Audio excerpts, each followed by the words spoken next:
On one of Mars' moons. Deimos proved to be, as we had expected, about 6 miles in diameter.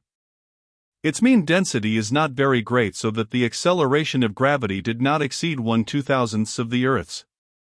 Consequently, the weight of a man turning the scales at 150 pounds at home was here only about 1 ounce. The result was that we could move about with greater ease than on the Golden Asteroid, and some of the scientific men eagerly resumed their interrupted experiments. But the attraction of this little satellite was so slight that we had to be very careful not to move too swiftly in going about, lest we should involuntarily leave the ground and sail out into space, as, it will be remembered, happened to the fugitives during the fight on the asteroid. Not only would such an adventure have been an uncomfortable experience, but it might have endangered the success of our scheme.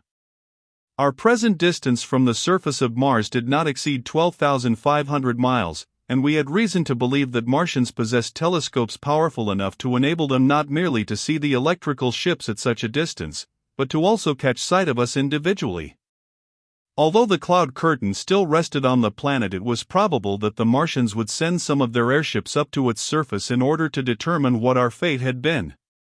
From that point of vantage, with their exceedingly powerful glasses, we feared that they might be able to detect anything unusual upon or in the neighborhood of Deimos. The ships are moored. Accordingly, strict orders were given, not only that the ships should be moored on that side of the satellite which is perpetually turned away from Mars, but that, without orders, no one should venture around on the other side of the little globe, or even on the edge of it, where he might be seen in profile against the sky. Still, of course, it was essential that we, on our part, should keep a close watch, and so a number of sentinels were selected, whose duty it was to place themselves at the edge of Deimos, where they could peep over the horizon, so to speak, and catch sight of the globe of our enemies. The distance of Mars from us was only about 3 times its own diameter, consequently it shut off a large part of the sky, as viewed from our position. But in order to see its whole surface, it was necessary to go a little beyond the edge of the satellite, on that side which faced Mars.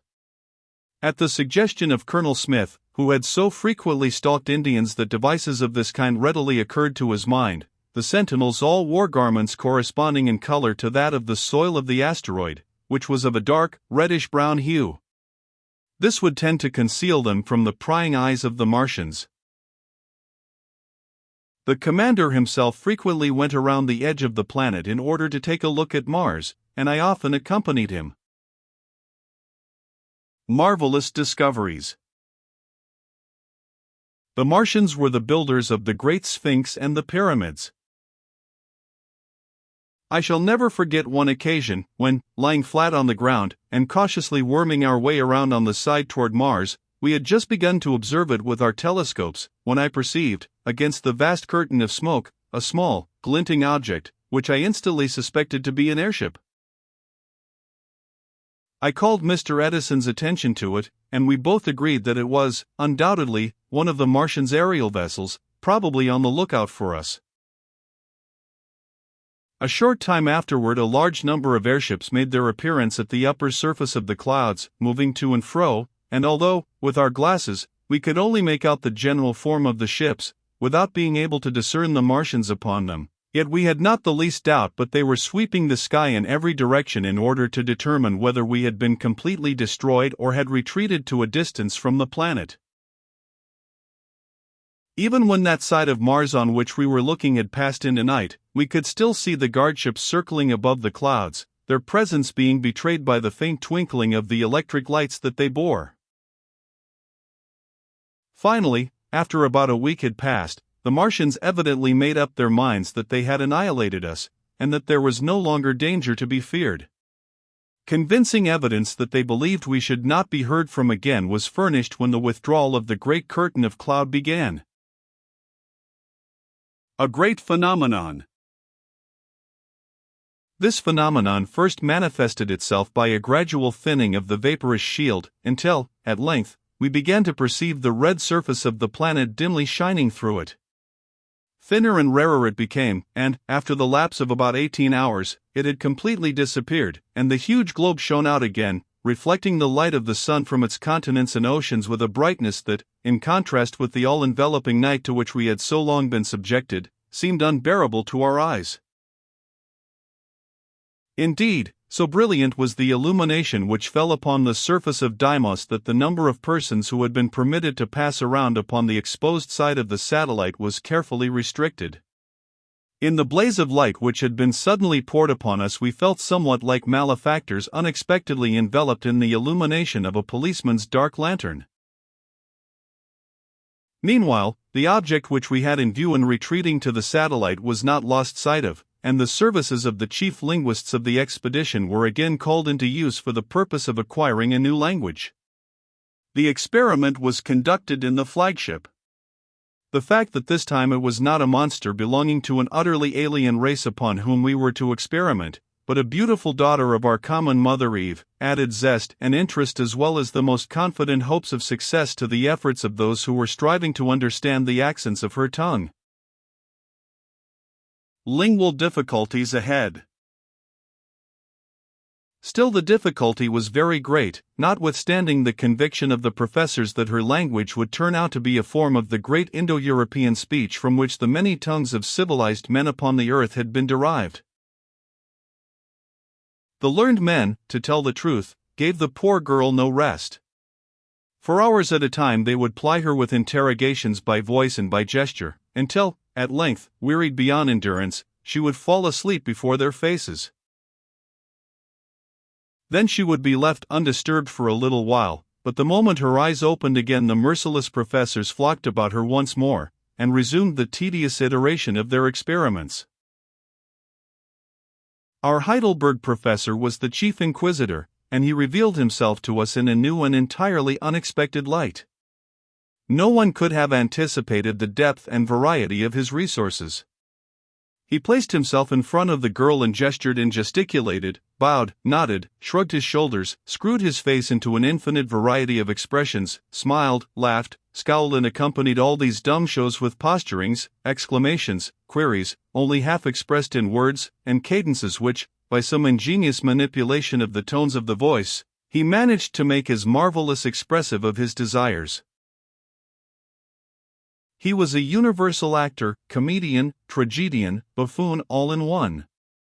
There was no shade of human emotion which he did not seem capable of giving expression to. The professor does his best. His every attitude was a symbol, and all his features became in quick succession types of thought and exponents of hidden feelings, while his inquisitive nose stood forth in the midst of their ceaseless play like a perpetual interrogation point that would have electrified the Sphinx into life, and set its stone lips gabbling answers and explanations. The girl looked on, partly astonished, partly amused, and partly comprehending. Sometimes she smiled, and then the beauty of her face became most captivating. Occasionally she burst into a cheery laugh when the professor was executing some of his extraordinary gyrations before her.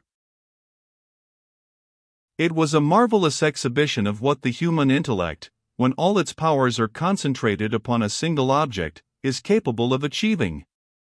It seemed to me, as I looked at the performance, that if all the races of men, who had been stricken asunder at the foot of the Tower of Babel by the miracle which made the tongues of each to speak a language unknown to the others, could be brought together again at the foot of the same tower, with all the advantages which thousands of years of education had in the meantime imparted to them, they would be able, without any miracle, to make themselves mutually understood. And it was evident that an understanding was actually growing between the girl and the professor. Their minds were plainly meeting, and when both had become focused upon the same point, it was perfectly certain that the object of the experiment would be attained. Whenever the professor got from the girl an intelligent reply to his pantomimic inquiries, or whenever he believed that he got such a reply, it was immediately jotted down in the ever-open notebook which he carried in his hand. And then he would turn to us standing by, and with one hand on his heart, and the other sweeping grandly through the air, would make a profound bow and say, "The young lady and I great progress make already." I have her words comprehended. We shall wondrous mysteries solve. Jol. Wunderlich. Make yourselves gentlemen easy. Of the human race the ancestral stem have I here discovered. Once I glanced over a page of his notebook, and there I read this. Mars Sommer. Copper Hayes. Sword ends. I jump Altesna. I slay Amutha. I cut off a head Pseudoscopha. I sleep Zulka. I love Levza. Ah, Professor Heidelberg. When I saw this last entry, I looked suspiciously at the professor. Was he trying to make love without our knowing it to the beautiful captive from Mars? If so, I felt certain that he would get himself into difficulty. She had made a deep impression upon every man in the flagship, and I knew that there was more than one of the younger men who would have promptly called him to account if they had suspected him of trying to learn from those beautiful lips the words, "I love." I pictured to myself the state of mind of Colonel Alonzo Jefferson Smith if, in my place, he had glanced over the notebook and read what I had read. And then I thought of another handsome young fellow in the flagship, Sidney Phillips, who, if mere actions and looks could make him so, had become exceedingly devoted to this long-lost and happily recovered daughter of Eve. In fact, I had already questioned within my own mind whether the peace would be strictly kept between Colonel Smith and Mr. Phillips, for the former had, to my knowledge, noticed the young fellow's adoring glances, and had begun to regard him out of the corners of his eyes as if he considered him no better than an Apache or a Mexican greaser. Jealousy crops out. But what, I asked myself, would be the vengeance that Colonel Smith would take upon this skinny professor from Heidelberg if he thought that he, taking advantage of his linguistic powers, had stepped in between him and the damsel whom he had rescued? However, when I took a second look at the professor, I became convinced that he was innocent of any such amorous intention, and that he had learned, or believed he had learned, the word for love simply in pursuance of the method by which he meant to acquire the language of the girl. There was one thing which gave some of us considerable misgiving, and that was the question whether, after all, the language the professor was acquiring was really the girl's own tongue or one that she had learned from the Martians. But the professor bade us rest easy on that point. He assured us, in the first place, that this girl could not be the only human being living upon Mars, but that she must have friends and relatives there. That being so, they unquestionably had a language of their own, which they spoke when they were among themselves. Here, finding herself among beings belonging to her own race, she would naturally speak her own tongue and not that which she had acquired from the Martians. Moreover, gentlemen, he added, I have in her speech many roots of the great Aryan tongue already recognized. We were greatly relieved by this explanation, which seemed to all of us perfectly satisfactory. Yet, really, there was no reason why one language should be any better than the other for our present purpose. In fact, it might be more useful to us to know the language of the Martians themselves. Still, we all felt that we should prefer to know her language rather than that of the monsters among whom she had lived. Colonel Smith expressed what was in all our minds when, after listening to the reasoning of the professor, he blurted out, "Thank God, she doesn't speak any of their blamed lingo. By Jove, it would soil her pretty lips." "But also that she speaks, too," said the man from Heidelberg, turning to Colonel Smith with a grin. "We shall both of them eventually learn." A tedious language lesson. 3 entire weeks were passed in this manner. After the first week, the girl herself materially assisted the linguists in their efforts to acquire her speech.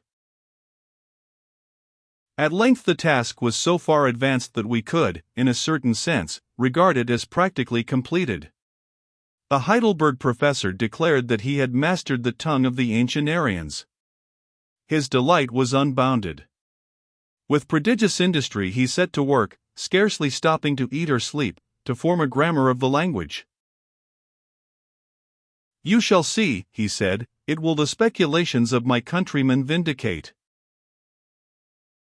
No doubt the professor had an exaggerated opinion of the extent of his acquirements, but the fact remained that enough had been learned of the girl's language to enable him and several others to converse with her quite as readily as a person of good capacity who has studied under the instructions of a native teacher during a period of 6 months can converse in a foreign tongue.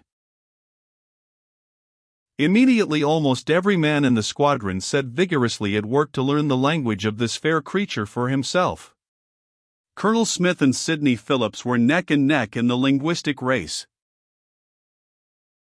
One of the first bits of information which the professor had given out was the name of the girl.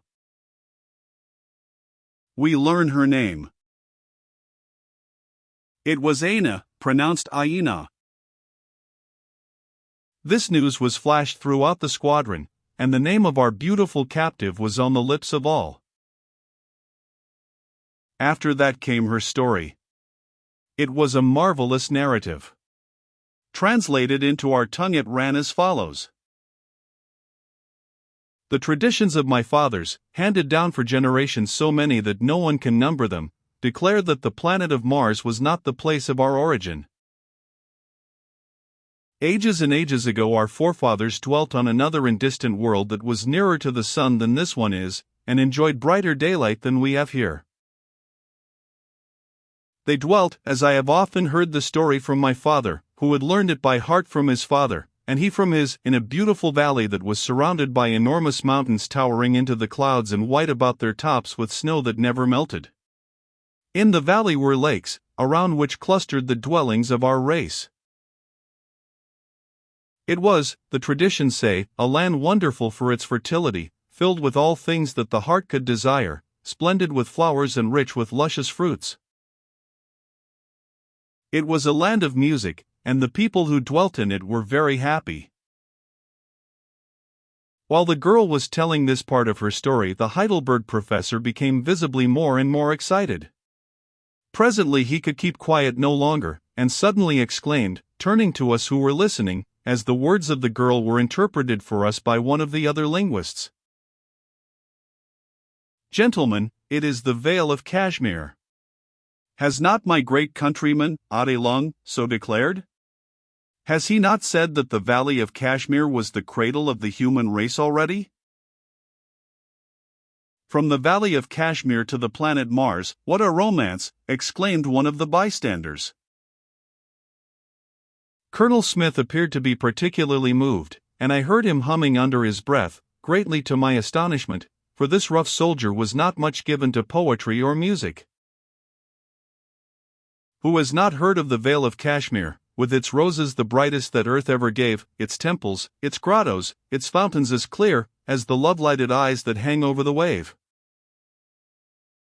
Mr. Sidney Phillips, standing by, and also catching the murmur of Colonel Smith's words, showed in his handsome countenance some indications of distress, as if he wished he had thought of those lines himself.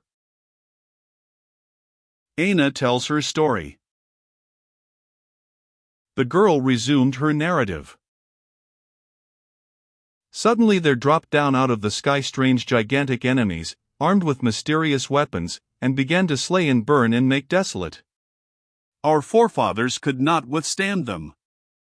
They seemed like demons, who had been sent from the abodes of evil to destroy our race. Some of the wise men said that this thing had come upon our people because they had been very wicked, and the gods in heaven were angry. Some said they came from the moon, and some from the faraway stars. But of these things my forefathers knew nothing for a certainty.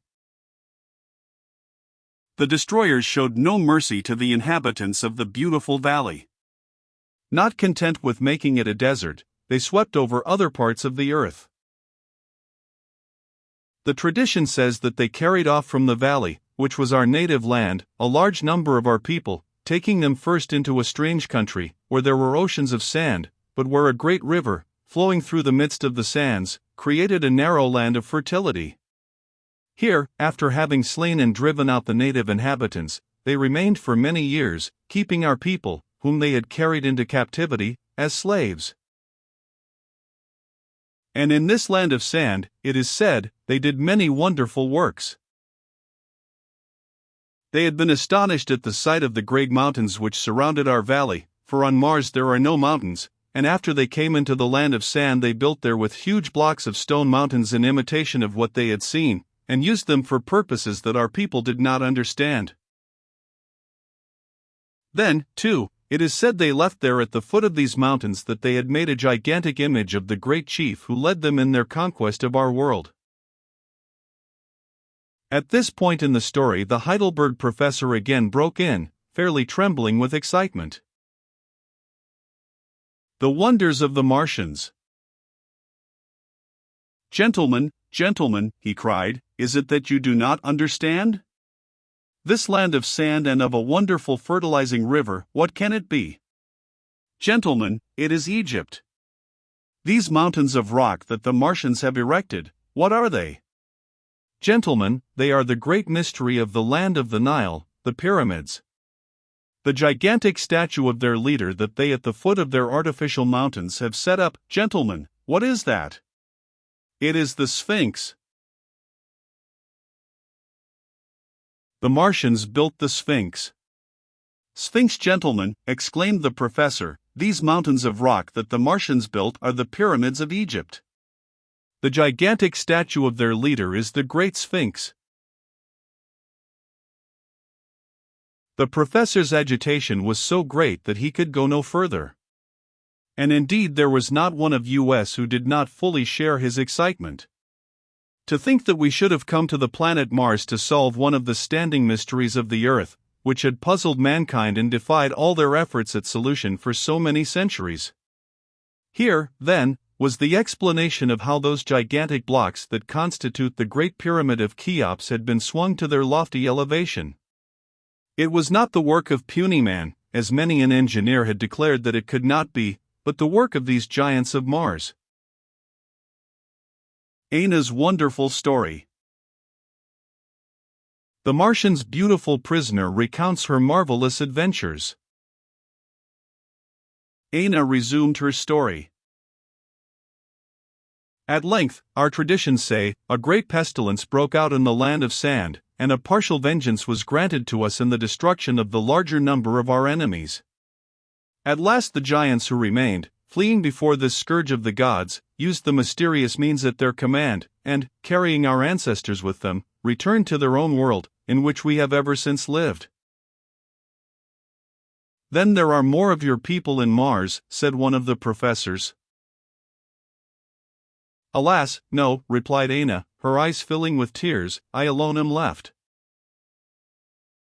For a few minutes she was unable to speak. Then she continued. An ancient Martian conquest.